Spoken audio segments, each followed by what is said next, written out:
अस्सलाम वालेकुम नाज़रीन, प्रोग्राम दरख़ीर के साथ आपका मेज़बान बिलाल अहसन हाजिर है। नाज़रीन, हम जैसे कि लास्ट टाइम भी मैंने यही कहा था कि इस वक्त जो हम सेशन पर चल रहे हैं वो बजट की तैयारी के हवाले से जो है मौसम आ चुका है और हम सबके इल्म में है कि 10 जून जो है वो बजट पेश किया जाएगा कौमी असेंबली में। लेकिन कुछ इबाम है कि कुछ अपोजिशन लीडर्स जो हैं वो बिलावल भुट्टो जरदारी साहब से कुछ उनके तहफ़्फ़ुज़ात है पाकिस्तान पीपल्स पार्टी के, तो उनसे मुज़ाकरात भी हो रहे हैं और एक खबर ये आई थी कि बजट जो हो सकता है कि 12 जून को पेश किया जाए। लेकिन बहरहाल अभी तक जो है 10 जून को बजट पेश किया जाएगा। चूंकि बजट का एक मौसम है, ये मौसम जो है शुरू हो चुका है बजट का, और इस वक्त बजट की सोच में ये है कि पूरी कौम, चाहे वो एक आम आवाम हो, चाहे वो ताजिर हो, सनतकार हो, तमाम के तमाम बजट की जानिब जो है वो अपनी निगाह जो उन्होंने रखा हुआ है और ये कोशिश कर रहे हैं कि जनाब बजट जो है वो ऐसा है कि आवाम की जो दादरसी हो सके इसके अंदर, और आवाम ये चाहती है कि जो महंगाई है उस महंगाई में कमी हो और हुकूमत जो है वो आवाम दोस्त जो है बजट जो है वो पेश करे।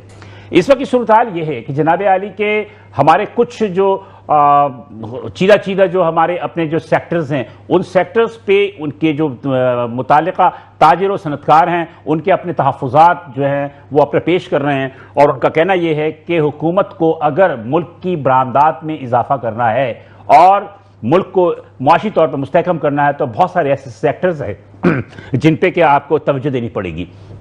गुज़श्ता रोज़ हमने टेक्सटाइल पे हमने मौजूद बहस रखा था और टेक्सटाइल की जो है सबसे ज़्यादा चूँकि उनकी बरामदात होती है तकरीबन 17 से $17 अरब डॉलर, टोटल 27 अरब डॉलर की जो हमारी बरामदात है उसमें 17 अरब डॉलर टेक्सटाइल की होती हैं। लेकिन उसके बाद जो हमारा सेक्टर आता है उसमें बहुत सारे हैं, जिसमें चावल भी है, जिसमें कुछ फूड आइटम्स हैं, लाइव स्टॉक है। फिर सबसे इंपॉर्टेंट चीज़ होती है हमारी गोल्ड इंडस्ट्री।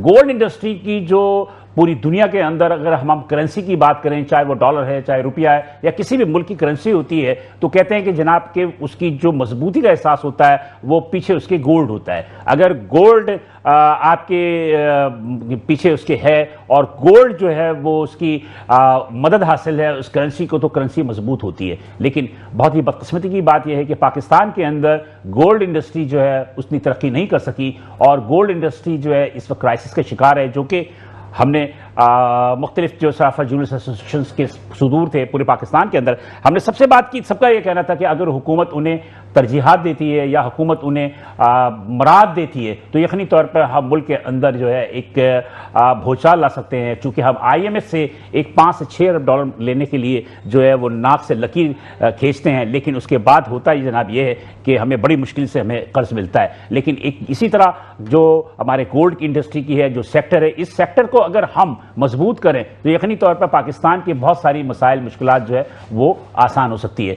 हैरत का मकाम यह है कि गोल्ड की इंपोर्ट पे पाबंदी है, गोल्ड की इंपोर्ट पे पाबंदी है, एक्सपोर्ट पे पाबंदी है, जिसकी वजह से बहुत सारी चीज़ों जो मसाइल जन्म ले रही हैं। और इस वक्त गोल्ड जो कि पूरी दुनिया के अंदर जो इसकी कि अपनी इस्तेकाम होता है, आप जितने भी सुपर पावर्स ले लें वो गोल्ड को ख़रीद रहे हैं और ख़रीद करने के बाद जो है वो उसका स्टॉक कर रहे हैं ताकि उनकी मईशत मजबूत हो सके। लेकिन पाकिस्तान की जो अपनी हिकमत अमली है वो बड़ी बड़ी निराली है। वो अजीब ही पॉलिसी मेकर्स जो हैं उनके जहन में क्या होता है ये समझ में नहीं आता। गोल्ड की जो कीमतें हैं वो यकायक जो है आसमान की बुलंदी की तरफ जा रही हैं और गोल्ड तकरीबन मेरा ख्याल है कि 5 लाख रुपए तक गया, उससे ऊपर भी गया, फिर थोड़ा सा नीचे आया, फिर किसी दिन गोल्ड जो है वो 100 रुपये कम होता है तो किसी दिन वो 10,000 रुपये कम हो जाता है। ये सूरत हाल क्या होती है? अक्सर आवाम ये कहते हैं कि इसमें एक सट्टा चल रहा होता है, एक इसके अंदर एक माफिया है जो कि इसको कंट्रोल करता है। इसको कंट्रोल करने की वजह से सोना की कीमत इतनी ज़्यादा हो गई है कि एक आम आवाम अपनी बेटी की शादी हो या बेटे की शादी हो, उस बेटी और बेटे की शादी में एक साब इस्तात आदमी के अलावा जो है वो कोई भी जो है गोल्ड खरीदने की इस्तात नहीं रखता। इसकी क्या वजूहात हैं, क्यों गोल्ड इतना ज़्यादा ऊपर की तरफ जा रहा है? दूसरी जानिब मुल्क के अंदर जो इस्तेहकाम के लिए जो गोल्ड की इंडस्ट्री को हमें तरक्की देनी चाहिए वो हम तरक्की क्यों नहीं दे पा रहे हैं? तो आज फिर गोल्ड इंडस्ट्री के अपने भी जो लोग हैं, ताजिर बरादरी हैं, उनके मसाइल हैं। FBR का छापा है, FIA का छापा है, दीगर तरीक़ों से हरासा किया जाता है जिसकी वजह से वो एहतजाज करने पर भी मजबूर हो जाते हैं। गुज़श्ता रोज़ पेशावर में भी कुछ FBR के एहलकार जो थे वो दुकानों पे आकर बैठ गए थे और बैठने के बाद जो है वो उनके कारोबार कारोबार को जो है मॉनिटर कर रहे थे, जिसपे कि पेशावर के ताजिरों ने जो है इस पर एहतजाज किया और एहतजाज करने के बाद जो है वो सराफा मार्केट की जानिब से एक एहतजाज के बाद जो है वो एपीआर के चेयरमैन से उनकी बात हुई। एपीआर के चेयरमैन ने फिर इसकी तमाम चीज़ों को जो है हल किया। ये क्यों कंट्रोवर्सी पैदा होती है? फिर इसी तरह हमने देखा कि गुज़श्ता माह मई के महीने में 16 मई को जो है सदर में एक दुकान पे छापा पड़ता है चांदी की बरामदगी के लिए। जब चांदी की बरामदगी के लिए छापा पड़ता है तो उसके बाद वहाँ तशद्दुद होता है, एफआईआर के एहलकार उसमें इन्वॉल्व होते हैं, लेकिन बहरहाल वो भी बात जो है वो ऊपर तक जाती है और उसके बाद वो एहलकार जो है तमाम के तमाम सस्पेंड भी होते हैं और सस्पेंड होने के बाद जो है वो तमाम की तमाम चीज़ें जो है वो दुरुस्त होती हैं और फिर तमाम जो एफआईए के एहलकार हैं या एफआईए के लोग हैं उनकी तरफ ट्रांसफ़र होता है और ये मामला थमता होता है। लेकिन ये मामला होता क्यों है, इस पे ही हम बात करेंगे। सारी मजमूई तौर पे हम बात करेंगे कि गोल्ड इंडस्ट्री इस वक्त किस क्राइसिस में है और गोल्ड इंडस्ट्री को तरक्की देने के लिए हमें क्या इक़दाम करने चाहिए। आज मेरे स्टूडियो में जो मेहमान हमने मदऊ किया है उनसे मैं आपका तारुफ करा दूं, उसके बाद फिर मैं आगे बढ़ेंगे। तो आज मेरे पहले मेहमान हैं जनाब, एक ही मेहमान है आज हमारे साथ स्टूडियो में, वो हैं जनाब कासिम शिकारपुरी साहब और ये है सदर all Pakistan James and jewellers association के। और इसके अलावा ऑन कॉल हमारे पास जो होंगे अमीन हुसैन बाबर होंगे, सदर जरगरान gems and jewellers association Peshawar KP से। इसके अलावा जूम पे हमारे साथ जो होंगे मोहम्मद फैयाज कुरैशी साहब जो कि सदर है ज्वेलर्स एसोसिएशन रावलपिंडी के, ये भी मेरे साथ जो मौजूद होंगे। तो हम सबसे पहले तो हम कासिम शिकारपुरी साहब की तरफ ही चलते हैं और उनका शुक्रिया भी अदा करते हैं कि वहाँ तशरीफ़ लेकर आए। और मेरा ख्याल है कि आपका किसी जगह जाना बड़ा मुश्किल हो जाता है, ये मुश्किल हो जाता है आपकी अपनी मसरूफियात की वजह से। बहरहाल शुक्रिया कि आप यहाँ तशरीफ़ लाए। सबसे बड़ी बात है, शॉर्टली ये बता दीजिए कि इस वक्त गोल्ड इंडस्ट्री जो है वो किन मसाइल का शिकार है? सबसे पहले तो मैं आपका शुक्रिया अदा करता हूँ मेट्रो चैनल का और आपका कि आप हमारी बात ऊपर तक पहुँचाते हैं। और जहाँ तक हमारे गोल्ड का जो मसला है, गोल्ड का पूछ रहे हैं जी, तो ये जो एफबीआर जो है हमें काम करने नहीं देती, नहीं देती बिल्कुल। एफबीआर चेयरमैन से मेरी 3-4 मुलाकातें हुई हैं इस्लामाबाद में और फिर इसके बाद अभी भी मेरी इनके साथ कल भी बात हुई है। कल इन्होंने पेशावर में इनकी टीम आई और उन्होंने पेशावर सराफा बाजार में टीम आई, पेशावर सराफा बाजार में उनकी टीम आई। तो फिर वो मार्केट के अंदर कहने लगे हम 16 दुकानों में आके बैठेंगे। क्यों बैठेंगे आप? आपका कोई हिस्सा है दुकान में, आप कोई इन्वेस्टमेंट करते हैं या आप कोई पार्टनर है, क्या है आप? क्यों आएंगे आप हमारी शॉप पे? क्यों आएंगे? आजकल तो कोई भाई को अपनी दुकान शॉप पे नहीं बिठाता। बिल्कुल सही कह रहे हैं। आपको 8 घंटे में अपनी शॉप पे क्यों बिठाएं? क्या चाहते हो आप लोग? क्या कस्टमर आएगा? अगर दुकान पे अगर आप हमारी सारे दिन बैठे रहेंगे तो ग्राहक कैसे आएगा? जब ग्राहक नहीं आएगा तो हम आपको टैक्स कहाँ से देंगे? सही है। तो इसके बावजूद भी हम आपको टैक्स देते हैं। ये कि नहीं हम टैक्स, बल्कि आप कहते हैं कि डबल टैक्स दें, डबल करके दें। हमने डबल टैक्स करके आपको दिया। डबल कैसे करके देंगे? आप डबल जब देंगे तो आवाम को तो चीजें महंगी मिलेंगी। फिर भी इनकी डिमांड हमने पूरी की, इनको डबल दिया। इन्होंने बोला रिटर्न रिवाइज करके दें, तो रिटर्न रिवाइज करके डबल करके इनको दिया। फिर भी इनके जितने भी जो टीम होती है, अभी मेरी कल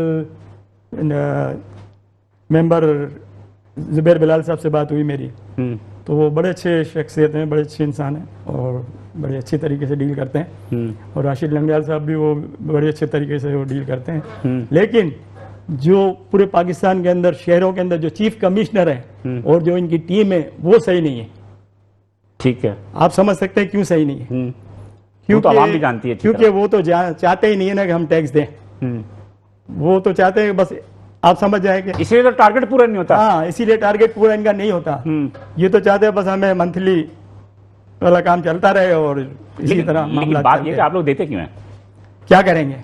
देखें, अगर आपको ये आके बोला जाए कि आप 10 करोड़ जमा करा दें तो आप क्या करोगे? हुकूमत के खजाने में जमा करा दें। हाँ, टैक्स की मद में आप 10 करोड़ जमा कराएं। मतलब 10 करोड़ कराए तो उसका फिगर कैसे बनेगा? क्यों फिगर बनाए? 10 करोड़ क्यों? आपके कहने पे जमा करा दें। ब्लैकमेलिंग है ये तो हाँ, हम कहते हैं हम डबल करके दे देते हैं। हम मना तो नहीं करते, हम तो टैक्स देना चाहते हैं, लेकिन आप टैक्स लेना नहीं चाहते हैं। आप 175C कहते हैं तो आप दुकानों पे मर्दों को, लेडीज को और जेंट्स को बिठा देते हैं और ऐसे लोग आके बैठ जाते हैं कि खौफ हरास फैल जाता है। अब वो दुकानदार, अब आप कहते हैं आप अपना स्टॉक बाहर निकालें। भाई ये गोल्ड की दुकान है, ये कोई रेडियो टीवी या कोई परफ्यूम की दुकान नहीं है कि वो निकाल के आपको दिखा देगा। ये गोल्ड है। आप हमें क्या सिक्योरिटी देते हैं? सिक्योरिटी की सिक्योरिटी है? सिक्योरिटी की भी भाई कोई सिक्योरिटी तो है नहीं। हम गोल्ड काउंटर पे रख दे सारा निकाल के, आप उसको काउंट करोगे, इसकी सिक्योरिटी क्या है? इसकी जमानत क्या है? फिर कि यहाँ पे कोई नहीं है। आजकल तो आसान टास्क है कि ज्वेलर्स को लूट लो। जी बिल्कुल सही, सबसे आसान टास्क है इनके पास तो, कि ज्वेलर्स को लूट लो, अच्छा खासा मिल जाएगा। भाई आप 5 लाख गोल्ड का रेट तोला आपको पता है कि 5 सोना लाख है, बिल्कुल। तो क्या हाल होगा? बल्कि 1 तोला भी सोना लूट ले तो 5 लाख रुपए इनके चोर डकैत के लिए तो अच्छा है ना, इजी इजी इजी मनी है जी। तो इसके लिए हमारी गवर्नमेंट, हम तो टैक्स देते हैं, ये हमको क्या देती है? हमको तो एक सिक्योरिटी नहीं दे सकते ये लोग। हमारे जो डकैतियां होती है हम सिर्फ मजम्मत ही करते हैं। अच्छा, गुज़िश्ता माह जो सदर में हुआ, चांदी की बरामदगी के लिए आए थे, कहते हैं स्मगल शुदा चांदी है, जी जी, वो क्या कहानी थी? देखिए ये FIA आती है और एक शॉप में जाती है, और उस शॉप के अंदर जाते ही ऐसी एंट्री होती है उनकी। हो सकता था कि अगर सामने से चोर डकैत तो आते हैं ना, हमारे पास वेपन पड़े होते हैं लाइसेंस वाले, हो सकता है हम सामने फायर कर दे, जिस स्टाइल से आए थे। गैंगवार तो इसी तरह आती है ना, डाकू चोर लौट, बिल्कुल डाकू तो इसी तरह आते हैं। बिल्कुल ये इसी तरह है, बोले सब अपने अपने मोबाइल ले दो, सारे एम्प्लॉइज के मोबाइल ले लो जी, सबके मोबाइल ले दो, अपने अपने मोबाइल ले तो दो। अंदर तो ग्राहक भी तो मौजूद था। आप क्या कोई दहशतगर्द है? दहशतगर्द के यहाँ है, या आप खुद दहशतगर्द हैं, या आप गैंगवार के से ताल्लुक रखते हैं जो हम आपको मोबाइल ले दें? आप सबसे आके पहले सबसे मोबाइल ले तो, और फिर थप्पड़े मारना शुरू कर दे। तो बाप को बेटे के सामने बाप को थप्पड़ मारना, थप्पड़ क्यों मारा उन्होंने? थप्पड़ इन्होंने अपनी दहशत दिखाने के लिए, ताकि इनकी दहशत हो जाए, कोई एहतिजाज या किसी किस्म का भी कोई ना करे। तो आते ही इन्होंने बेटे को भी मारा, बाप को भी मारा, और एम्प्लॉइज होता है उसको भी मारा, और एक और शख्स बैठा होता, बोला आपको तो हम ढूंढ रहे थे, खड़ा हो जा। भाई क्या तरीके का है यार, कारोबारी लोग। उस टीम में खातून भी थी। हाँ जी, वो आपको तो पता है, अपना उनका नाम था काजी करके कुछ था। नहीं, मेरे घर में भी नहीं है अभी उनका नाम। ठीक है, नहीं, फिर क्या हुआ? वो भी बैठी थी, वो तो लोग खुद कह रही थी उसके पास भी मोबाइल है, चल मोबाइल निकाल। उसका देखे लैंग्वेज देखे, उसकी बात करने के तरीके क्या है। आपको क्या ये ट्रेनिंग दी जाती है? देखिए पुलिस में हो, या FIA में हो, या कोस्ट गार्ड में हो, या हमारी अफवाज में हो, बाकायदा एक ट्रेनिंग दी जाती है कि बड़ी इज्जत और एहतराम से लोगों से बात करनी है। हाँ, दहशतगर्द मुजरिम से तो आपको उसके तरीके से बात करनी है, लेकिन अब जब बिजनेसमैन या किसी कारोबारी जाते हैं तो वहाँ तो आप बड़े एहतराम से आप जाए ना, अस्सलाम वालेकुम सर, हम इसलिए हाजिर हुए, हम आपकी इजाज़त है, हम देख रहे हैं, इस तरह से इनको कहना चाहिए। आते ही आप थप्पड़े लगाते हो तो बेटा क्या करेगा? बाप को मारेगा तो वो तो सामने आपके ऊपर हमला करेगा, रिएक्शन देगा। लेकिन ये तो शरीफ लोग थे, इन्होंने कुछ नहीं किया। फिर मेरा मामला ठंडा हुआ, हमने सुना FIA वालों के तबादला हो ठंडा गया। नहीं हुआ था वो, जब आवाम जमा हो गई बाहर, उन्होंने देखा मजमा जमा हो गया, तो फिर इन्होंने कॉल किया अपने जानने वालों को कि खुदा के लिए हमें बचाओ, ये हमें मार देगी पब्लिक, यहाँ कई हजारों लोग जमा हो गए। आपने रेड की, ठीक है, हमने आपको इजाजत दी, आप तरीके से आए, रेड करें, हम नहीं कहते नहीं। आपको अगर कोई इन्फॉर्मेशन है आप रेड करें, हम आपका साथ देंगे। तो वो जो चांदी के लिए बरामद के लिए आए थे वो हुआ बरामद? कुछ भी बरामद नहीं हुआ, कुछ कर नहीं सके, उसमें हुआ कोई गलत चीज थी ही नहीं, तो क्या बरामद करते? इन्फॉर्मेशन किसने दी गलत? जो भी, ये तो इनके इन्फॉर्मर नहीं दी होगी ना, जो इनकी। लेकिन बहरहाल इनको लगता है सब स्मगलर ही है यहाँ पर, घर का भेदी लंका ढाई, घर का भेदी लंका लगाता कोई ना कोई आपका घर का भेदी तो होगा ना? होगा, लेकिन वो इनका होगा। जब एक चीज है नहीं तो आप किस चीज पे रेट मारने हैं? आप बरामद तो करें।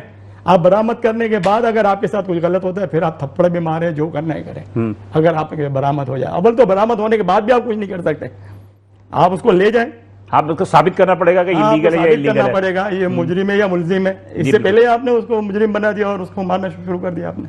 चले, मामला हल हुआ, आपने हल कराया उसे? भाई वो हल किया, मैं गया इस्लामाबाद भी गया, यहाँ पे भी हमारे डायरेक्टर FIA, इनसे भी मेरी मीटिंग हुई और उन्होंने बड़ा इत्मीनान दिलाया, और बड़े शरीफ शख्सियत हैं ये, क्योंकि ये वहाँ से आए हैं अपना रहीम यार खान से ट्रांसफ़र होके। तो उन्होंने कहा भी दरवाजे आपके लिए खुले हैं 24 घंटे, आपको टाइम लेने की ज़रूरत नहीं है, आप जब चाहे आएँ और इंशाल्लाह आपके साथ इंसाफ होगा। अभी तक तो इंसाफ नहीं हुआ, देखा जाए तो। नहीं, ट्रांसफ़र तो हो गया सब। जब ट्रांसफ़र हो गई, इससे क्या होता है? मतलब सजा नहीं हुई? आपको सस्पेंड करने से क्या होगा? ट्रांसफर करने, आपने दूसरी जगह ट्रांसफर कर दिया, सजा नहीं मिली, सजा मिलनी चाहिए इनको, इसकी सजा नहीं हुई। बिल्कुल, इनको सजा मिलनी चाहिए। कुछ सोना वगैरह कुछ सामान उठा के भी लेके गए? आप देखें ना, कुछ ना कुछ तो होता है ना, लेके गए। ये तो दुकानदार का कहना है कि कुछ हमारा माल कम हुआ है, कम होने से क्या मुराद, मतलब कि इसी हड़ाउड़ी के दौरान, हड़ाउड़ी के दौरान में उसी गायब वक्त, हुआ है। जब ये रेट पर उसी वक्त कुछ माल इनका कम हुआ है, अब वो नहीं पता चला उसके अंदर, लेकिन आप वीडियोस देखें तो क्लियर आपको दिख रही है। इनको लगता था हमने ठीक। अच्छा, मेरे साथ इस वक्त मौजूद हैं अमीन हुसैन बाबर साहब, सदर जरगरान gems and jewellers association Peshawar KP से। वो जूम पे मौजूद है, मैं भी उनसे भी बात करें, आप भी मौजूद हैं। अस्सलाम वालेकुम सर, अमीन हुसैन बाबर साहब। वालेकुम अस्सलाम। बहुत शुक्रिया कि आपने हमें ज्वाइन किया है। आप पिशावर से केपी साहब हमसे बात कर रहे हैं, अमीन हुसैन बाबर साहब। सर, क्या सूरत हाल है? ये जो सोने के जो कारोबार है, ये तो वो कारोबार शहंशाहों का, बादशाहों का होता था कि सुनार की बात ही कुछ और होती थी, लेकिन हमने ये देखा कि जनाब के सोने के कारोबार पे कुछ ग्रहण लग गया है और कुछ मसाइल भी आ रहे हैं। क्या सूरत हाल है पिशावर में? हमने सुना गुज़श्ता रोज आप लोगों ने एहतजाज भी किया, क्यों किया था एहतजाज? देखिए, पहली बात तो ये है कि ये जो वाकया हुआ है ये पेशावर कैंट में हुआ है, पेशावर सदर में। अच्छा, उसके बाद जो है तो इन्होंने जरा जोर से बोलिएगा, आवाज कम आ रही है जी, जरा जोर 8 से बंदे बोलिएगा। इन्होंने मुख्तलिफ दुकानों पे भेजे और 2 बंदे अंदर बाजारों, दूसरे बाजारों में भेजे। मजीद 16 बंदों की लिस्ट उन्होंने बताई कि ये हम 175C के तहत बिठाएंगे। सी। अच्छा, अब मेरी आपके चैनल के तवज्जुह से गुजारिश है कि एफबीआर जो है टोटली नाकाम हो गया है अपना जो टारगेट था अचीव करने में। अब एफबीआर जो है तो इस तरह के ओछे हथकंडे इस्तेमाल कर रहा है और आवाम में खौफ व एराज फैला रहा है और एनार्की फैला रहा है। तो मेरी गुजारिश ये होगी यहाँ पे अपने आर्मी चीफ साहब जो फील्ड मार्शल आसिम मुनीर साहब हैं कि भाई आप मेहरबानी करके आप इसमें मुदाखलत करें और ये एफबीआर को फॉरएवर के लिए बंद करें, क्योंकि ये महकमा जो है ना इनको अपनी इज्जत का ख्याल है ना दूसरों की इज्जत का ख्याल है। अब ये इस तरह की बातें जो कर रहे हैं या इस तरह की हरकतें जो कर रहे हैं तो इसमें तो हमारे ऊपर जिहाद फर्ज हो गया जी, क्योंकि हम अपने माल की हिफाजत नहीं करेंगे, जान की हिफाजत नहीं करेंगे तो किस चीज की हिफाजत करेंगे? बिल्कुल। अब बात कहने की सिर्फ यह है कि यहाँ कोई इतनी बड़ी रॉकेट साइंस नहीं है। हम आसिम मुनीर साहब से जो कि हमारे पाकिस्तान का फख्र हैं और आलमी दुनिया में भी उन्होंने बड़ा नाम कमाया है और अल्लाह पाक की मदद भी है उनके साथ, तो आप एक मेहरबानी करके एफबीआर को फिल फौर खत्म करें। जी जी। और एक सिंपल आपको फार्मूला बताते हैं जी। ये जितने भी टैक्सेस आप आवाम से ले रहे हैं, बिजनेस कम्युनिटी से ले रहे हैं मुख्तलिफ मदों में, आप इन सारे टैक्सों को क्लब कर दें और सिर्फ 3 टैक्स लगा दें, एक स्टेट टैक्स, एक फेडरल टैक्स, एक प्रोविंशियल टैक्स, जी, ताकि आवाम को भी पता लगे कि हम 50% टैक्स दे रहे हैं, 55% टैक्स दे रहे हैं, 60% टैक्स दे रहे हैं। अमीन साहब, मुझे बताइए कि अभी आप पे टोटल कितने टैक्स हैं? देखिए, हम तो तकरीबन 44-45 जगह पे टैक्स दे रहे हैं। अच्छा। हम पेट्रोल डालते हैं, टैक्स देते हैं, हम बिजली के बिल देते हैं, टैक्स देते हैं, मैं डायरेक्ट टैक्स की बात कर रहा हूं, इनडायरेक्ट टैक्स की बात नहीं कर रहा हूं। सोने के कारोबार पे आपको टोटल कितना टैक्स है जो कि डायरेक्ट टैक्स है? देखो, हम तो अपना जो इनकम टैक्स है वो डायरेक्ट दे रहे हैं ना जी, लेकिन ये वो डायरेक्ट टैक्स भी जो है तो वो हमसे लेना नहीं चाह रहे और हमें मुख्तलिफ हथकंडे इस्तेमाल करके ब्लैकमेल कर रहे हैं। एक जगह तो हमें चेयरमैन एफबीआर अपने पास मीटिंग्स पे बुलाते हैं और पीछे से हमारे ऊपर छापे पड़वाते हैं, तो ये कोई इंसानियत वाला काम है? अच्छा, आपकी दुकान पे जो पिशावर में कल जो एहतजाज हुआ, वो एहतजाज इसलिए हुआ कि एफबीआर के एहलकार आए थे, उन्होंने कहा कि हम दुकान में बैठेंगे, आपकी निगरानी करेंगे, तो वो निगरानी क्या करेंगे? क्या आप कोई चोरी कर रहे हैं? देखिए, मैं आपको इसकी थोड़ी सी वजाहत देता हूँ। इन्होंने आईनी अदालत का जो फैसला आया है उसको बहाना बनाया हुआ है। अच्छा। उसमें ये मिस यूज ऑफ पावर भी करते हैं और ये अपनी पावर का ज्यादा इस्तेमाल भी करते हैं और ये नाजायज भी करते हैं। अब देखें, हम पिशावर के केपी के लोग हैं, हम खुद माँ बहन रखते हैं और हम औरतों का इज्जत और एहतराम करना अच्छी तरह जानते हैं। आपको हमारी हिस्ट्री सब मालूम है। नहीं अमीन साहब, देखिए मेरे पास टाइम कम है, टू दी पॉइंट बात करें, टू दी पॉइंट बात करें, टाइम कम है हमारे पास। मुझे सिर्फ इतना बता दें, आपने एतराज किया, वो लोग चले गए, वो लोग चले गए, तो क्या मतलब है उसके बाद कोई आपके पास कोई ताजीबी कार्रवाई हुई आप लोगों के खिलाफ? ये क्या हुआ? नहीं, कुछ भी नहीं हुआ। कुछ भी नहीं हुआ, वो चले गए। बिल्कुल। तो अब आप लोग मतलब कि अब आप लोगों ने कोई हुकाम से, आला हुकाम से कोई बराबता किया, उनसे कोई यकीन दहानी हासिल की? देखें, हमने आज भी प्रेस कॉन्फ्रेंस की है। अब आज भी हमारी प्रेस कॉन्फ्रेंस हुई है, हमारा एहतजाज हुआ है। हमने फिर ये कहा कि हम इसके बाद जो है तो अपने सराफा अंदर शहर को भी अपने साथ शामिल करेंगे। अगर उस पे भी हाल ना हुआ तो पूरा सुबह हम बंद करवाएंगे। ठीक, तो मतलब ये है कि आपका मसला जो है वो एहतजाज के बाद जो है वो हल हुआ, यानी कि जो पीओएस के चक्कर में या दीगर जो भी वो निगरानी के लिए आपकी दुकानों पर बैठना चाह रहे थे वो नाकाम हुए। बिल्कुल नाकाम। तो देखें, अगर इन्होंने हमें सरमाया डाल के दिए है तो फिर बैठे ना। ठीक है, ठीक है अमीन साहब, बाबर साहब बहुत शुक्रिया, बहुत शुक्रिया कि आप हमारे साथ थे और आपने मसाइल बताए और हमने कोशिश की कि आपके मसाइल को हम आगे लेके चलें। नाज़रीन, इस वक्त हम प्रोग्राम कर रहे हैं जनाब के जेम्स एंड जूलियस में बात कर रहे हैं। कासिम शिकारपुरी भी मेरे साथ मौजूद हैं और पिशावर केपी से मेरे साथ जो है अमीन हुसैन बाबर साहब थे। प्रोग्राम का सिलसिला जारी है, यहाँ पे छोटा सा ब्रेक लूंगा, ब्रेक के बाद दोबारा हाजिर होते हैं, साथ रहिएगा। वेलकम की नाज़रीन, प्रोग्राम देखते हैं, दोबारा हाजिर हैं। वक्फे में जाने से कबल मेरी पिशावर से जनाब अमीन हुसैन बाबर साहब से भी बात हो रही थी और हमारे साथ मोहतरम जनाब कासिम शिकारपुरी साहब भी यहाँ मौजूद हैं। और हम ये चाह रहे थे कि आजकल के अवाम एक शिकायत करती है हमसे और पूछती है कि सोने के रेट ऊपर क्यों जा रहे हैं। तो आज हमने कहा कि कासिम शिकारपुरी साहब से भी पूछ लेते हैं, भाई क्यों जा रही है रेट इतने ऊंचा, आप लोग क्यों महंगा कर रहे हो इतना? देखिए आजकल तो गोल्ड का रेट नीचे आया है। हाँ, 5,70,000 से। आप लोग वो स्कीम क्यों नहीं लेकर आते? 1 किलो के पैसे तो 1 किलो फ्री लो। हाँ, ये भी कर लेंगे, ऐसा कोई मसला नहीं है। अगर आप कहेंगे तो ये भी करवा देंगे इंशाल्लाह। ये करें ना आप, ऐसी कोई एमएनएसटी निकल आएगी तो हम भी करेंगे क्यों इंशाल्लाह। महंगा हो रहा है सोना, इतना महंगा क्यों हो असल रहा है? में गोल्ड इसलिए महंगा हो रहा था कि बीच में ये आपको पता है वर्ल्ड बैंक बाइंग कर रही थी जी, और अमेरिका भी बाइंग कर रहा था, चीन भी बाइंग कर रहा है, टैरिफ वगैरह लग सिर्फ रहे थे। पाकिस्तान के अलावा सब सब बाइंग कर रहा है। मैं तो पाकिस्तान को कहता हूँ कि मैंने ऊपर बात भी की है हमारे ऊपर लेवल पर बड़े लोगों से, ऊपर वालों से, कि आप इंपोर्ट खोल दें। हाँ, अच्छा, ये इंपोर्ट तो खोल देता हुकूमत ने? नहीं ना, वो एक्सपोर्ट खोली थी इन्होंने, उसके बदले में आपको गोल्ड लाना है, लेकिन वो फेल हो गया। वो क्यों? SRO 760। वजह ये कि मैंने पहले इनको बताई थी वजह, फॉरेन एक्सचेंज नहीं है। मैंने वजह इनको बताई थी पहले भी, तो उसी वजह की वजह से मैंने बोला SRO को बिल्कुल भी आपने ऑन नहीं करना है। लेकिन उन्होंने फिर 1 साल तक तो नहीं किया मेरे कहने पर, लेकिन इसके बाद इन्होंने ये SRO। एक्सपोर्ट जो अगर खुल गया तो एक्सपोर्ट खोलने से कोई फायदा हुआ? नहीं हुआ, कोई फायदा नहीं हुआ, कुछ भी नहीं हुआ। इनको इंपोर्ट खोलने से फायदा है। अगर ये इंपोर्ट खोलते हैं, इनको ज़रा मुबादला देने की जरूरत नहीं है। और हमारे मुल्क को गोल्ड की जरूरत है, हमारे स्टेट बैंक को गोल्ड चाहिए। मेरे कहना मतलब स्मगलिंग होके तो आ रहा है। देखिए स्मगलिंग होके कैसे आएगा, जबकि पूरे वर्ल्ड के अंदर हम 15-20 हजार रुपए नीचे हैं, तो कौन बेवकूफ वहां से 20,000 रुपए ऊपर लेके आएगा या 20,000 कम में बेचेगा, स्मगलिंग करेगा? ये उल्टी स्मगलिंग। तो मतलब आप ये कहना चाह रहे हो पाकिस्तान में सोना सस्ता है? पाकिस्तान में सोना 20,000 रुपए कम है पूरी दुनिया में, पूरे वर्ल्ड में।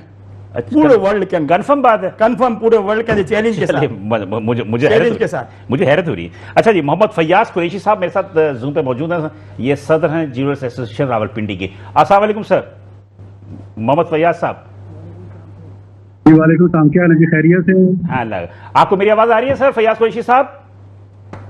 जी बिलाल साहब, आ रही है आपकी आवाज। चलो ठीक है। फैयाज कुरैशी साहब मेरे साथ मौजूद है, कासिम शिकारपुरी साहब मौजूद हैं और हमसे गुफ्तगू हो रही है। ये बताएं भाई कि सोना इतना महंगा क्यों कर रहे हो आप लोग?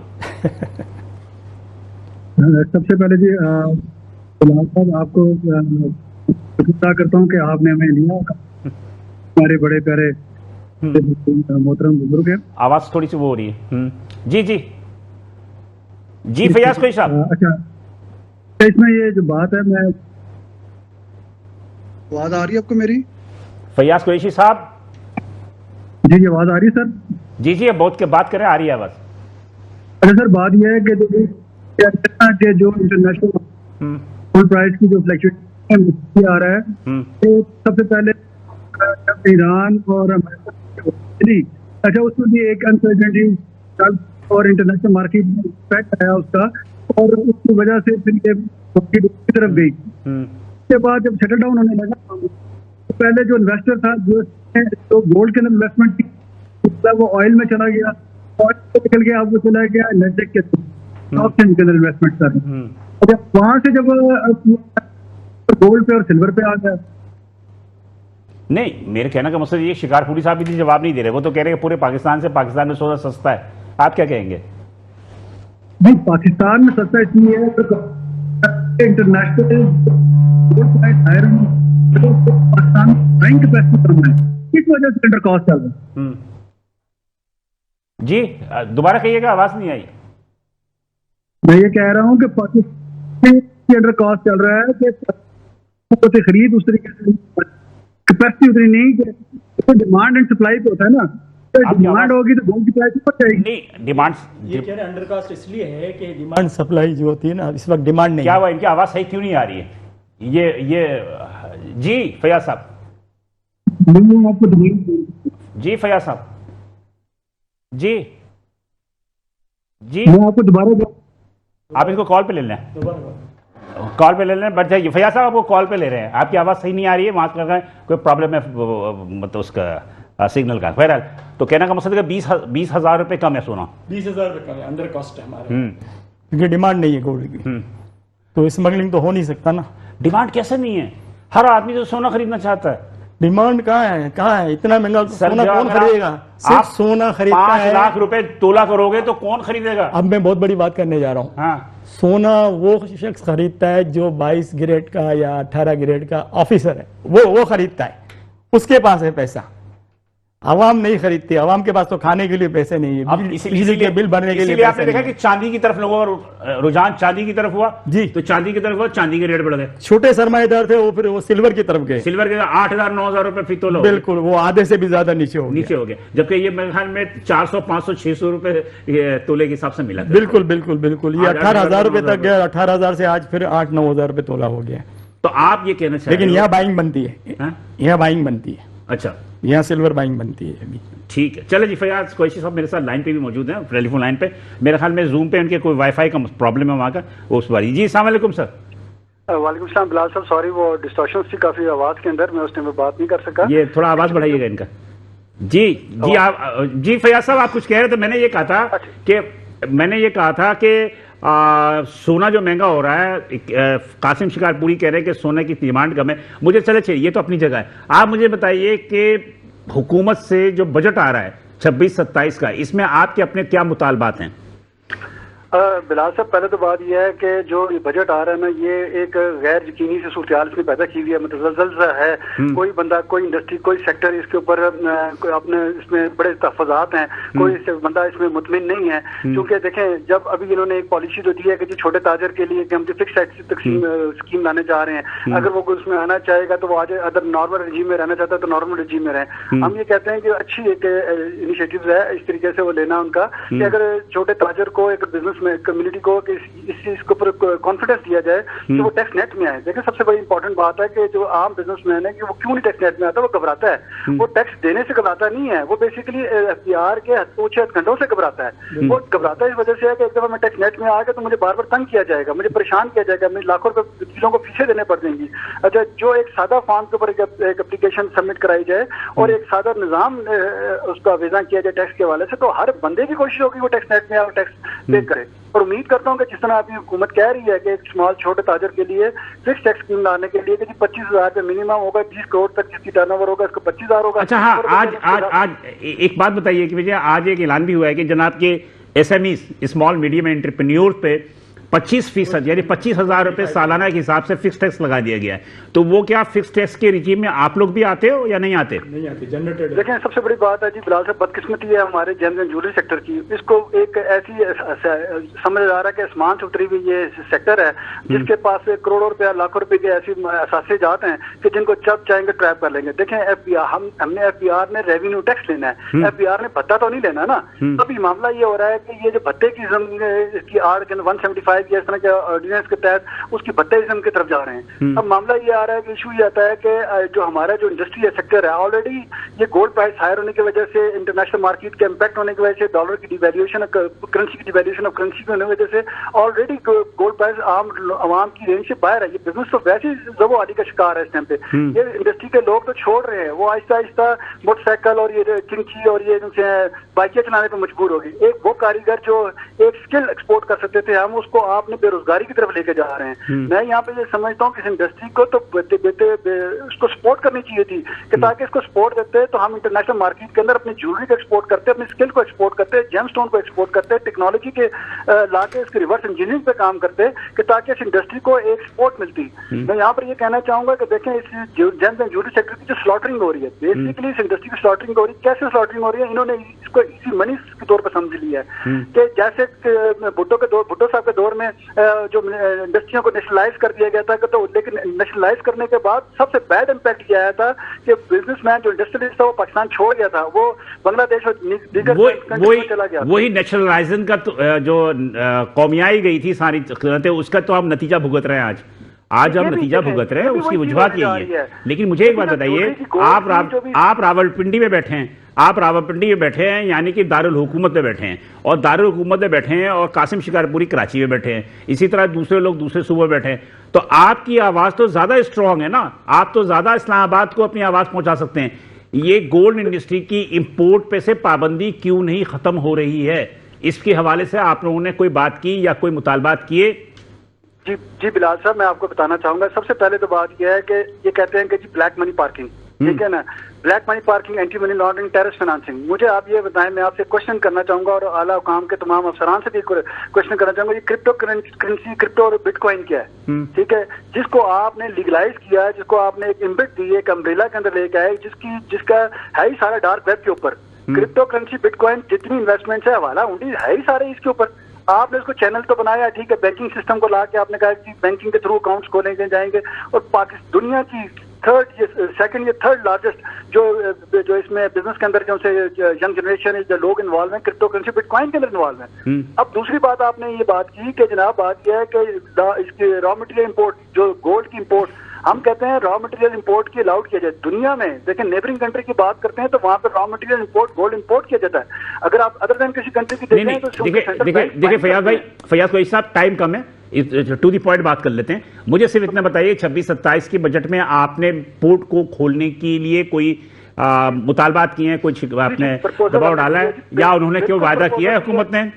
जी प्रपोजल दी है हमने प्रपोजल दी है हुकूमत पाकिस्तान को कि जनाब इंपोर्ट इसकी रॉ मटेरियल की खोली जाए, ताकि गोल्ड इंपोर्ट हो, उसका इनपुट हो, इनपुट जैसी होगा तो फिर आगे इसकी सारी चेन, वैल्यू चेन चलती है। दूसरे नंबर पर बात यह है कि हमने इसकी अथॉरिटी के क्याम की बात किया, उसमें हमने बड़ी वर्किंग करके इसके ऊपर हमने पूरा एक फ्रेमवर्क दिया गवर्नमेंट को। हमने कहा जी कि आप इसकी अथॉरिटी का क्याम करें ताकि इटसेल्फ ये जो सेक्टर इंडस्ट्री अपने पैरों पर खड़ी हो। हम ये कहते हैं कि इंशाल्लाह ताला हम $50 बिलियन डॉलर ज्यादा के आपको रेवेन्यू 5 सालों में आपको जनरेट करके देंगे। अगर आप नेबरिंग कंट्री की बात करते हैं 48 बिलियन, 2035 में 100 बिलियन टारगेट है उनका। अच्छा, ये तो शिकारपुरी साहब भी कह रहे हैं, ये बैठे हुए ये कह रहे हैं कि जनाब के हम हुकूमत के तमाम कर्जे उतार देंगे, हम तमाम जो IMF से ये 5 से 6 अरब डॉलर के लिए ये नाक रगड़ रहे हैं, तो ये तमाम की तमाम चीजें आप लोग पूरा कर देंगे। लेकिन आप लोगों पे एक है FATF का जो है तलवार भी है। FATF ने भी आप लोगों को एक थोड़ा सा शक शुबात का इजहार किया है कि जितने भी काला धन है वो सोने के कारोबार में जो है वो छुपा हुआ है। हाँ, तो बात ये है बिलाल साहब, FATF की जो बात आप करते हैं ना, इसके अंदर SRO 94 के तहत DNFBP डायरेक्टरेट बना गया। बेसिकली मैं उस वर्किंग ग्रुप का हिस्सा था, ठीक है, जो कि पॉलिसी मेकिंग के अंदर ये मामला ये था कि जो हमारे जो FBR, वैसे FBR हमारा रेगुलेटर नहीं है, FBR एक रेवेन्यू अथॉरिटी तो हो सकता है, एक रेगुलेटर नहीं हो सकता, number 1। Number 2, black money parking and anti money laundering. Hello, आवाज आ रही है? जी आ रही है, बोले जी। तो black money parking, anti money laundering, ये टेररिस्ट फाइनेंसिंग। देखें जो बात यह है कि प्योर गोल्ड के अंदर तो हो सकता है 1%, पूरे इंडस्ट्री का 1% होता है, होल इंडस्ट्री नहीं हो सकती इसके अंदर। वो क्या थी? वो बुलियन थी, ठीक है। कासिम शिकारपुरी भाई मेरे बड़े काबिल एहतराम बड़े भाई भी हैं, मेरे बड़े काबिल एहतराम है, ठीक है। 1% वो बुलियन के ऊपर तो है, बुलियन के अंदर क्या है कि प्योर गोल्ड के अंदर, लेकिन उसकी भी हमने पॉलिसी दी। हमने कहा जी 50 तोला आप उसको अंदर अलाउड कर दें हमें कि जनाब इनको पर डे के हिसाब से कि इसके अंदर आप ट्रांजेक्शन कर सकते हैं। अब थ्रेश होल्ड की बात की, 20 लाख की थ्रेश होल्ड है उसके अंदर। आप मुझे ये बताएं कि जिस टाइम पे SRO लाया गया तो उस टाइम पे 1 लाख रुपए पर तोला था, ठीक है, आज 5 लाख रुपए पर तोला हो गया। तो कैसे मुमकिन है कि जनाब इसका थ्रेश होल्ड जो ज्वेलर है उसको 1 मिनट रुकिएगा, 1 मिनट रुकिएगा, मैं शिकार से पूछ रहा था, क्या कहेंगे आप इस पे? देखिए टाइम कम है, जल्दी कहिए। 20 लाख रुपए में तो जनरल ट्रेडर जी कर सकता है उसी के ऊपर। हमारा गोल्ड तो तोला 5 लाख रुपए तोला है, हम कैसे 20 लाख रुपए कर सकते हैं? हमें कम से कम ये सही कह रहे हैं कि 50 तोले कम से कम अलाउ होना चाहिए रोज का, 50 तोले कम से कम। 50 तोले गोल्ड का रेट फिक्स नहीं होता है इंपोर्ट की। आज 5 लाख है, 1 साल बाद ये 7 लाख 8 लाख हो जाएगा, तो वो तो बढ़ जाएगा ना फिर। तो हम तो ये 20-25 लाख 30 लाख में हम तो नहीं कर सकते ना। 50 लाख हमें लिमिट दी जाए 50 तोले की, गोल्ड के अंदर लिमिट दी जाए हमें। ₹5 में नहीं, अभी कितनी ₹5 में नहीं दे रहे। अभी कितनी लिमिट अभी तो ये 20-25 लाख रुपए पे कह रहे हैं आप, कह रहे हैं ये कैसे होगा? आप उस दौर की बात कर रहे हैं जब गोल्ड का रेट 2 लाख रुपए रेट था, 1,80,000। आप ये कहना चाह रहे हैं कि 50 लाख रुपए पर डे के हिसाब से आप तोला 50 लाख तोला जो है 50 तोला जी 50 तोला 50 तोला जी 50 तोला जो है आपको डेली के लिए जो है आपको इजाजत दी जाए। बिल्कुल डेली इजाजत दी जाए, तोलों में इजाजत दी जाए, ₹5 में नहीं, डॉलर में ना जी। ₹5 में तो जनरल ट्रेडर्स आता है, हम नहीं आते गोल्ड, हमें तो गोल्ड में दी जाए। गोल्ड का रेट एक जगह थोड़ी अभी आपको 20-25 तक के तोले की जी जी जी इसमें आपको वारा नहीं खा रहा, इससे हम नहीं हो सकता, कहाँ हो सकता है? तीसरे रेट ऊपर 4 तोले में क्या होता है? तीसरी तरह रेट ऊपर जा रहा है इसी वजह से। नहीं इस वजह से नहीं हो रहे, ये तो हमारे अब पूरे वर्ल्ड से कम रेट है पाकिस्तान के अंदर। अच्छा चलिए, हम सस्ता बेच रहे हैं। तो कहने का मकसद ये है कि ये तमाम तजावीज आपने 2026-27 के बजट में डाली हुई है तजावीज। मैं बिलाल साहब आपको एक बात ऐड करना चाहूंगा अगर मुझे इजाजत दे, क्योंकि टाइम कम है। जल्दी मैं एक बात करना चाहूंगा। देखिए बिल्कुल हमने स्पेशल प्रोसीजर दिया है, हमने बना के जेम जूलरी सेक्टर पूरे पाकिस्तान का कंसेंसस है। कासिम शिकारपुरी साहब इसको हेड भी कर रहे हैं और भी हमारे पचीटा Pakistan gem jewellery trader exporter association आज चेयरमैन साहब ने खुद भी आना था, लेकिन वो मुदाखिल खसूसियत के तहत नहीं आ सके। तो हमने स्पेशल प्रोसीजर एक बना के दिया है, पचीटा के प्लेटफॉर्म से भी दिया, आज पाकिस्तान के प्लेटफॉर्म से भी दिया है, तमाम डिजिटल रजिस्टर्ड बॉडी एसोसिएशन ने भी दिया है और सबका कंसेंसस है। हमने उसमें दिया है कि हमने उनको बताया कि जनाब आप ये हमारे इस प्रोसीजर पे काम करें, हम आपको ज्यादा रेवेन्यू जनरेट करके देंगे। एक तो हमारा एसेट डिक्लेरेशन सबसे बड़ी इंपॉर्टेंट बात है इस इंडस्ट्री का भुगतान क्या है कि हमारा जो गोल्ड के अंदर स्टॉक एंड ट्रेड गोल्ड के अंदर होना चाहिए था, हमारा स्टॉक एंड ट्रेड ले आए लिक्विडिटी के अंदर, कैश के अंदर, जो कि किसी भी इंडस्ट्री के अंदर ऐसा नहीं है। अगर किसी भी इंडस्ट्री को देखें तो उसका स्टॉक एंड ट्रेड उसके स्टॉक के अंदर होता है, हमारा अनफॉर्चुनेटली कैश के अंदर है। इसकी वजह से आज जब हमने बिजनेस एक्वायर किया 2,000 रुपए तोला था, आज 5 लाख रुपए तोला हो गया। तो हमारे पास इसकी आड़ में आके ये हम पे कदगन लगाते हैं, FPR आके अटेम्प्ट करते हैं। उनको पता है कि जब ऐसे डिक्लेरेशन की बात आएगी, देखिए मुझे अंदाजा ये हो रहा है, मैंने बात की थी पेशावर में भी बात की थी, अमीन साहब से भी, आपसे भी बात हो रही है, शिकारपुरी साहब से भी बात हो रही है, मुझे ऐसा महसूस हो रहा है कि आप लोगों को टोटली जो आपके मसाइल है वो FBR है। बिल्कुल FBR भी है, नहीं सर FBR भी है। देखें जब तक ये अथॉरिटी मिनिस्ट्री ऑफ इंडस्ट्री के अंदर अभी इन्होंने दे दिया, पहले मिनिस्ट्री ऑफ, देखें सबसे बड़ी बदकिस्मती क्या है, इस सेक्टर को 5 मिनिस्ट्रियां डील कर रही थी। अब आके हमने कंसेंसस डलवा के कोशिश कर रहे हैं कि एक मिनिस्ट्री ऑफ इंडस्ट्री के अंदर आ जाए जिसमें अथॉरिटी डिक्लेरेशन की जब बात होगी तो देखें अब आपको अपनी प्रॉब्लम के लिए कभी मिनिस्ट्री ऑफ कॉमर्स जाना पड़ता है, कभी फाइनेंस जाना पड़ता है, कभी इंडस्ट्री जाना पड़ता है, कभी पेट्रोलियम जाना पड़ता है। तो मुझे नहीं समझ आती कि कौन सा ऐसी सेक्टर इंडस्ट्री है कि जिसको इतने लोग रेगुलेट करते हैं, इतने लोग उसको देखते हैं। नहीं देखिए, ये तो आप अपनी राय दे रहे हैं ना, मैं तो ये कह रहा हूं कि जनाब के 26-27 के बजट में आपने गवर्नमेंट को किन किन चीजों को खत्म करने का मुतालबा किया, क्या मुतालबात किए? तो मेरा अपना जाती राय ये है कि सबसे बड़ी तो मुतालबा आपका यही होना चाहिए कि इंपोर्ट की इजाजत है वो खुलनी चाहिए, इंपोर्ट और अथॉरिटी कायम करनी चाहिए। हमने जो मुतालबा किया ना, देखिए हमने एक स्पेशल प्रोसीजर बना के दिया है गवर्नमेंट को, FPR को भी दिया है, बिलाल अजहर कैनी साहब को, तमाम मिनिस्टर साहबान को भी वो जमा कराया है, सेनेटर कायमा कमेटी, सेनेट की कायमा कमेटी ने भी दिया है। हमने उस स्पेशल प्रोसीजर की बात की है जो इनकम टैक्स से रिलेटेड है। हम कहते हैं कि हमारे तमाम जो उनसे लोग हैं, तमाम ज्वेलर उसके अंदर खुद पे खुशी आएंगे अगर आप उसको इम्प्लीमेंट करते हैं। तो उसमें एसेट डिक्लेरेशन, फर्स्ट टाइम हमें एसेट डिक्लेरेशन की इजाजत दे दी जाए। दूसरी बात, हमने उसको 4 सेक्टर में डिवाइड कर दिया है, 1 bullion, number 2 retailer, number 3 manufacture cum wholesaler, number 4 जरगर। हमने इनको बताया कि जनाब उनकी डेफिनेशन भी डिफाइन कर दी। उनको हमने बताया कि इनके ऊपर ये परसेंटेज स्लैब और टर्नओवर के ऊपर, टर्नओवर पे अगर है तो 0.5% ले लें आप या 0.25% ले लें आप, ठीक है। इसी तरीके से हमने उनको सर्कुलेट कर उसको बताया और उसके हमने ये भी बताया कि इसका इम्पैक्ट अब क्या आएगा। अगर आज आप रेवेन्यू लेते हैं 2.2 बिलियन, तो उसके बाद आप मेरी बात, मैं आपका शुक्रिया अदा करूंगा, लेकिन उससे पहले सिर्फ मुझे बता दीजिए कि क्या यकीन दहानी कराई गई है आपको हुकूमत की जानिब से कि आपके मसाइल हल किए जाएंगे? सर सर हमें यकीन तो बिलाल साहब अब तकरीबन मेरे ख्याल से जो मेरा 20-25 साल से मुझे हो गया इस इंडस्ट्री के साथ जो मुख्तलिफ जगहों पर रिप्रेजेंट कर 20-25 साल से हमें यकीन दहानियां कराई जाती हैं, लेकिन आफ्टर बाद इसके कोई प्रॉपरली मुस्बत हल नहीं निकलता। अभी भी यकीन दहानी कराई है कि हम आपके लिए ज्वेलर्स के लिए एक स्पेशल हम एक प्रोसीजर लेके आ रहे हैं, लेकिन हमें यकीन नहीं है जो हालात इन्होंने पैदा किए। भी देखें ना पेशावर में, यहाँ पे हमारे मुज़ाकरात होते हैं, उधर आप अटेम्प्ट करते हैं, उधर आप लोगों को परेशान कर रहे हैं, दुकानों के अंदर घुसते हैं, लेडीज। मेरी बात हुई है, मेरी पेशावर में बात हुई, उन्होंने बताया। बहुत शुक्रिया सर फैयाज साहब, बहुत शुक्रिया। इसलिए टाइम की कमी है, कुछ गलत है, इसकी वजह से भी हम आपको थोड़ा सा जो है वो नामुकम्मल बात रही। मोहम्मद फैयाज कुरैशी साहब थे, ये सदर से ज्वेलर्स एसोसिएशन रावलपिंडी के। इसके अलावा ये साबिक सदर भी, सीनियर वाइस प्रेसिडेंट भी रह चुके हैं इस्लामाबाद चैम्बर ऑफ कॉमर्स के, और जेम्स एंड ज्वेलर्स के ये खास कोऑर्डिनेटर भी है। मैं शिकारपुरी साहब से आखिरी वक्त है, जी जी, क्या मुतालबात करेंगे जल्दी? देखिए मेरे मुतालबात ये है कि हमारे जो जरगर बिरादरी है जो उनको ना रिलीफ दिया जाए, उनको फंड दिया जाए। अच्छा, आपके यहाँ भी कैटेगरी है रिटेलर्स में, ए बी सी? जी जी जी जी, एक एक कैटेगरी, बी कैटेगरी, सी कैटेगरी, ये कैटेगरी ऐसे है ना, TR1 TR2 TR3 सब पे टैक्स अलग अलग, मतलब मुख्तलिफ है। जी जी, कैटेगरी। हाँ। तो हमने उनको कहा है कि ये आप हमारी जो जरगर बिरादरी है उनको रिलीफ दें, उनके लिए कोई फंड कायम करें। वो बेचारे क्या करेंगे, वो तो पाकिस्तान की मेन तो ये रही कि ये अगर ज्वेलरी बनाएंगे EOBI में आप जाते हो, होगी। EOBI में आप उनको रजिस्टर कराते हो जी, अपने वर्कर्स को EOBI में रजिस्टर्ड कराते हो? नहीं, अभी तो हमारे ऐसा कोई सिस्टम नहीं है, तो इस मतलब नहीं कराते। EOBI एक सिस्टम है और मेरे ख्याल में कि वो हर वर्कर्स को वो रजिस्टर्ड करते हैं हर इलाके को। तो EOBI में आपके वर्कर को रजिस्टर्ड कराना चाहिए ताकि उनको कुछ माली मावत मिले जब वो रिटायरमेंट हो जाए या वो बुजुर्ग हो जाए। अगर मिली भी है कुछ लोगों को तो वो आपको पता है फिर वो बदनवानी नहीं। देखे वो तो हमारे तो वो माहौल ऐसा है, कुछ लोगों को मिली है। चले जी, शिकारपुरी साहब बहुत शुक्रिया, बहुत शुक्रिया आप यहाँ तशरीफ लेकर आए और आपने हमसे गुफ्तगू की। मैं उन तमाम लोगों को शुक्रिया अदा करता हूँ जो कि अमीन साहब मेरे साथ पेशावर से थे, इसके अलावा फैयाज कुरैशी साहब इस्लामाबाद से थे। बहुत शुक्रिया कि आप लोगों ने अपने मसाइल बताए। लेकिन बात यही है कि अल्लाह करे कि हमारे हुक्मरान जो वादे करते हैं वो वादे पूरा करें, और ये वो लोग जो बैठे हैं वो कहते हैं कि पाकिस्तान को क्राइसिस से निकालेंगे, तो हुकूमत को एतमाद करना चाहिए और इनकी बातों को मानना चाहिए, इन्हें मौका देना चाहिए। बिलाल साहब इजाज़त दीजिए, इंशाल्लाह कल इसी वक्त आपसे दोबारा मुलाकात होगी। अल्लाह हाफ़िज़।